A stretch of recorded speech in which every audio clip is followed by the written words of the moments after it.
রাত পোহালেই ত্রয়োদশ জাতীয় সংসদ নির্বাচন, এরই মধ্যে কিন্তু প্রশাসনের পক্ষ থেকে সমস্ত প্রস্তুতি গ্রহণ করা হয়েছে। আমরা সকালে দেখেছি যে গাজীপুরের বিভিন্ন যে কেন্দ্রগুলো রয়েছে সেই কেন্দ্রে কিন্তু নির্বাচনী যে সরঞ্জাম রয়েছে সেই সরঞ্জাম কিন্তু প্রেরণ করা হয়েছে। এই মুহূর্তে আমি রয়েছি গাজীপুরের যে 4 আসন অর্থাৎ কাপাসিয়া এলাকায়। এখানে আমরা যে বিষয়টি দেখতে পেয়েছি যে নির্বাচন উপলক্ষে যে প্রস্তুতি অর্থাৎ প্রশাসনের পক্ষ থেকে যে নিরাপত্তার ব্যবস্থা গ্রহণ করা হয়েছে সেটি কিন্তু আমরা দেখানোর চেষ্টা করছি। এবং বাংলাদেশ সেনাবাহিনীর পক্ষ থেকে কিন্তু গাজীপুরের কাপাসিয়ার যে প্রবেশদ্বার রয়েছে সেই প্রবেশদ্বারে কিন্তু এখন নির্বাচনী তল্লাশি চলছে। অর্থাৎ এই রাতে যেহেতু নিষেধাজ্ঞা রয়েছে, মোটরসাইকেল চলাচল সহ যানবাহন চলাচলের ক্ষেত্রে যে শিথিলতা রয়েছে, সেক্ষেত্রে কিন্তু বাংলাদেশ সেনাবাহিনীর পক্ষ থেকে কিন্তু এই মহাসড়কটিতে তল্লাশি কার্যক্রম চালানো হচ্ছে। অর্থাৎ নির্বাচন ঘিরে কোনো ধরনের যেন অপ্রীতিকর কোনো ঘটনা না ঘটে তার জন্য কিন্তু সেনাবাহিনীর পক্ষ থেকে এই ধরনের প্রস্তুতি গ্রহণ করা হচ্ছে। অর্থাৎ যে কোনো গাড়ি কিন্তু প্রবেশ করার ক্ষেত্রে সেই গাড়িটি তল্লাশি করা হচ্ছে এবং কোন জায়গা থেকে এসেছে এই বিষয়গুলো কিন্তু দেখানো হচ্ছে। আমরা দেখছি যে ঠিক সন্ধ্যার পর থেকে কিন্তু সেনাবাহিনীর এই কার্যক্রম যেটি রয়েছে সেটি কিন্তু তারা চালিয়ে যাচ্ছে। অর্থাৎ এখন পর্যন্ত বলা চলে যে কাপাসিয়া এই আসনটির সার্বিক যে পরিস্থিতি সেটি কিন্তু অনেকটাই স্বাভাবিক রয়েছে। তবে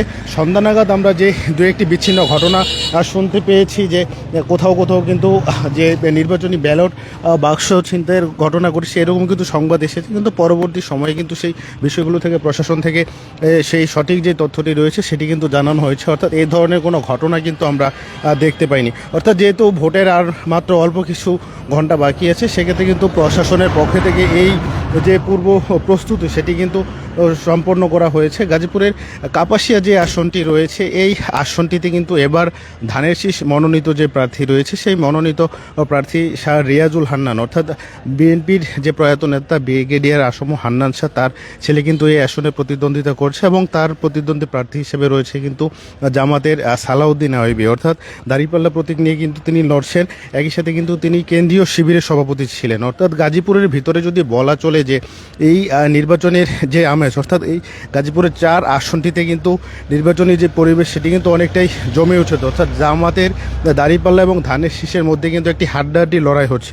সার্বিক বিষয় যদি একটু জানিয়ে রাখি যে কেন্দ্রে কেন্দ্রে কিন্তু ইতিমধ্যে নির্বাচনী যে সরঞ্জাম রয়েছে সেটি কিন্তু পৌঁছে দেওয়া হয়েছে এবং নির্বাচনী যে ব্যালট রয়েছে সেগুলো কিন্তু আগামীকাল সকালে অর্থাৎ ঠিক ভোর থেকে কিন্তু সেই ব্যালট বিতরণ শুরু হবে। এবং ইতিমধ্যে কিন্তু প্রশাসনের পক্ষ থেকে নির্বাচনের যে প্রস্তুতি সেটি সম্পন্ন করা হয়েছে এবং এই মুহূর্তে কিন্তু আমরা মহাসড়কের যে পরিস্থিতি দেখতে পাচ্ছি যে বহিরাগত যারা রয়েছে তাদের অবস্থান কিন্তু অনেকটাই লক্ষ্য করা যাচ্ছে না। শুধু মাত্র যে খুব বেশি প্রয়োজন তারাই কিন্তু এই মহাসড়ক দিয়ে চলাচল করছে। তবে সেক্ষেত্রেও কিন্তু প্রশাসনের পক্ষ থেকে পর্যাপ্ত নিরাপত্তার ব্যবস্থা গ্রহণ করা হয়েছে। আমরা দেখেছি বাংলাদেশ সেনাবাহিনীর পক্ষ থেকে কিন্তু তারা গাজীপুরে যে আসনগুলো রয়েছে সকল আসনে কিন্তু তারা তাদের যে টহল সেটি তারা জোরদার করেছে এবং বাংলাদেশ সেনাবাহিনীর পাশাপাশি কিন্তু বিজিবি, র্যাব, আনসার বাহিনীর সদস্য, জেলা প্রশাসনের যারা ম্যাজিস্ট্রেট রয়েছে তারাও কিন্তু তাদের এই নির্বাচন উপলক্ষে যে টহল সেটি কিন্তু চালিয়ে যাচ্ছে। অর্থাৎ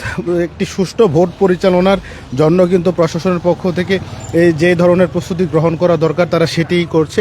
এবং সকাল থেকে যেহেতু নির্বাচন ভোট গ্রহণ শুরু হবে, অর্থাৎ সকাল 7:30 থেকে যেহেতু ভোট গ্রহণ শুরু হবে সেজন্য কিন্তু এই এখন পর্যন্ত যেহেতু কোনো ধরনের গাজীপুরে অপ্রীতিকর ঘটনা ঘটেনি সেজন্য কিন্তু প্রশাসন এখনও পর্যন্ত কড়াকড়িভাবে কাজ করে যাচ্ছে। গাজীপুরের সার্বিক নির্বাচনী পরিবেশ যদি আপনাদেরকে একটু জানিয়ে রাখি যে গাজীপুরে কিন্তু এবার ভোটারের সংখ্যা 27,38,249 জন এবং এই গাজীপুরে কিন্তু ভোট কেন্দ্র রয়েছে মোট 935টি। এর মধ্যে যদি আপনাদেরকে একটু দেখানোর চেষ্টা করি যে একটি এই যাত্রীবাহী যে গাড়ি রয়েছে সেটিতে কিন্তু সেনাবাহিনীর পক্ষ থেকে ব্যক্তিগত গাড়ি রয়েছে সেটি কিন্তু সেনাবাহিনীর পক্ষ থেকে তল্লাশি চালানো হচ্ছে। অর্থাৎ কোনো ধরনের অপ্রীতিকর ঘটনা ঘটানোর জন্য সেনাবাহিনী কিন্তু তৎপর রয়েছে এবং তাদের যে তল্লাশি কার্যক্রমগুলো রয়েছে সেটি কিন্তু তারা চালিয়ে যাচ্ছে। অর্থাৎ যেহেতু রাত পোহালেই নির্বাচন, এখন যেহেতু যেই সময়টি রয়েছে সেই সময়টিতে কিন্তু প্রশাসনের পক্ষ থেকে নিরাপত্তা যেটি বলা চলে সেটিও কিন্তু জোরদার করছে। যে বিষয়টি আপনাদেরকে জানাচ্ছিলাম যে গাজীপুরে কিন্তু এবার যে ভোট কেন্দ্র রয়েছে সেটি কিন্তু 935টি ভোট কেন্দ্র রয়েছে, এর ভিতরে কিন্তু 543টি ভোট কেন্দ্রকে কিন্তু ঝুঁকিপূর্ণ হিসেবে ঘোষণা করা হয়েছে। অর্থাৎ ঝুঁকিপূর্ণ বলতে তারা যে বিষয়টি বলছে প্রশাসনের পক্ষ থেকে যে অধিক গুরুত্বপূর্ণ যে বিষয়টি রয়েছে সেটিই কিন্তু জানানো হচ্ছে। অর্থাৎ সব মিলিয়ে বলা চলে যে গাজীপুরের নির্বাচনী যে পরিবেশ রয়েছে, যেহেতু অধিক ঝুঁকিপূর্ণ এলাকাগুলো রয়েছে সেই ঝুঁকিপূর্ণ এলাকা থাকার কারণে কিন্তু প্রশাসনের পক্ষ থেকে কিন্তু যে নিরাপত্তা সেটিও কিন্তু জোরদার করা হয়েছে। প্রশাসনের পক্ষ থেকে কিন্তু জোরদার করা হয়েছে এবং ঝুঁকিপূর্ণ কেন্দ্রগুলোর ক্ষেত্রে কিন্তু আমরা দেখেছি সকালে জেলা প্রশাসকের পক্ষ থেকে আমাদেরকে জানানো হয়েছে যে প্রতিটি কেন্দ্রেই কিন্তু সিসি ক্যামেরা বসানো হয়েছে এবং সিসি ক্যামেরা কিন্তু যে জেলা প্রশাসকের কার্যালয় রয়েছে সেখান থেকেই মনিটরিং করা হবে। এছাড়াও কিন্তু উপজেলা ভিত্তিক অর্থাৎ ইউনো যারা রয়েছে, সহকারী রিটার্নিং কর্মকর্তা যারা রয়েছে, তারাও কিন্তু এই সিসি ক্যামেরার যে বিষয়টি তারা সার্বক্ষণিক মনিটরিংয়ের ভিতরে রাখবে। অর্থাৎ যেহেতু গাজীপুরের অধিকাংশ কেন্দ্রগুলোকেই ঝুঁকিপূর্ণ বলা হয়েছে, সেক্ষেত্রে কিন্তু প্রশাসনের পক্ষ থেকে আমরা দেখেছি যে পর্যাপ্ত নিরাপত্তার ব্যবস্থা গ্রহণ করা হয়েছে।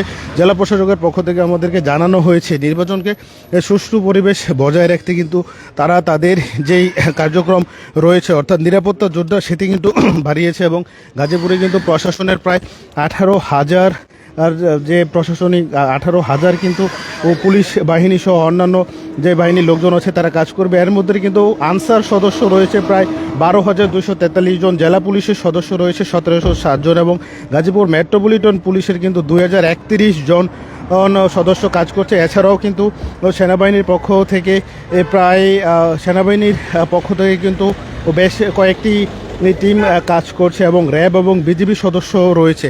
তারা কিন্তু নিয়মিত আমরা দেখেছি সকাল থেকে তাদের টহল কার্যক্রম এবং অন্যান্য যে নির্বাচনকে সুষ্ঠু অবস্থায় রাখতে তাদের যে বার্তাগুলো রয়েছে সেটি তারা পৌঁছে দিচ্ছে।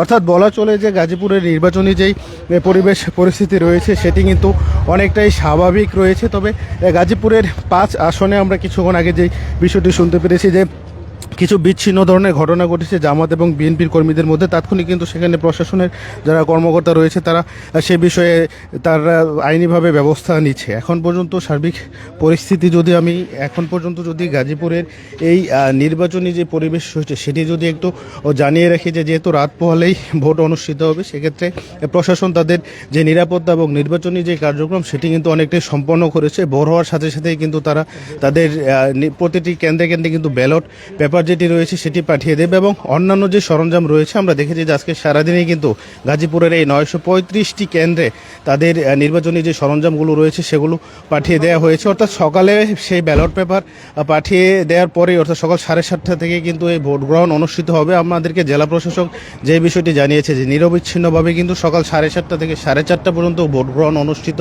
হবে এবং নির্বাচনের যে ফলাফল সেটিও কিন্তু বলা হয়েছে যে প্রতিটি কেন্দ্রে থেকেই কিন্তু সেই ফলাফল ঘোষণা করে তাদেরকে জানিয়ে দেওয়া হবে।